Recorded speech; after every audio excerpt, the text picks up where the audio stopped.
ជំរាបសួរដល់ពុកម៉ែបងប្អូនជាទីគោរពនិងជាទីមេត្រីសម្រាប់បងប្អូនដែលចូលចិត្តទស្សនានិងតាមដានទាក់ទងជាមួយនឹងហោរាសាស្ត្រនៃការទំនាយចូលដល់វីដេអូនេះខ្ញុំចង់បង្ហាញអ្នកទាំងអស់គ្នា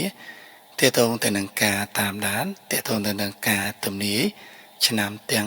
12រាសីទាំង12ឬក៏ថ្ងៃទាំង7លោកអ្នកអាចតាមដានទាក់ទងទៅនឹង Facebook នេះចំណែកទាក់ទងទៅនឹងការបង្ហោះតាម YouTube ខ្ញុំបានបញ្ចប់នៃការបង្ហោះនៅលើ YouTube ទៀតហើយបើសិនបើបងប្អូនចូលចិត្តតាមដានទស្សនាអាចទាក់ទងទៅនឹង Facebook Page របស់ខ្ញុំដែលខ្ញុំបានបង្ហាញនៅក្នុងคลิปវីដេអូនេះទាក់ទងជាមួយនឹងការទំនាយផ្សេងៗទាក់ទងជាមួយនឹងឆ្នាំទាំង12រាសីទាំង12បងប្អូនអាចទស្សនាបាននៅលើ Facebook ហើយជាពិសេសសម្រាប់បងប្អូនដែលចូលចិត្តរៀនហោរាសាស្ត្រ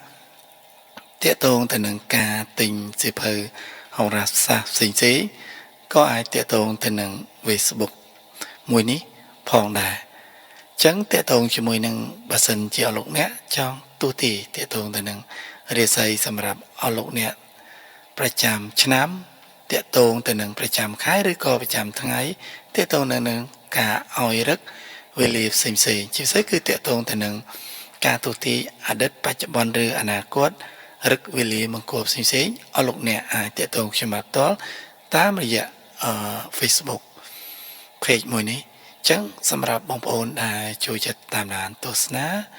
ឬការទំនាយផ្សេងៗអស់លោកអ្នកអាចតាមដានទស្សនានៅក្នុង Facebook page មួយនេះសូមអរគុណសូមជម្រាបលា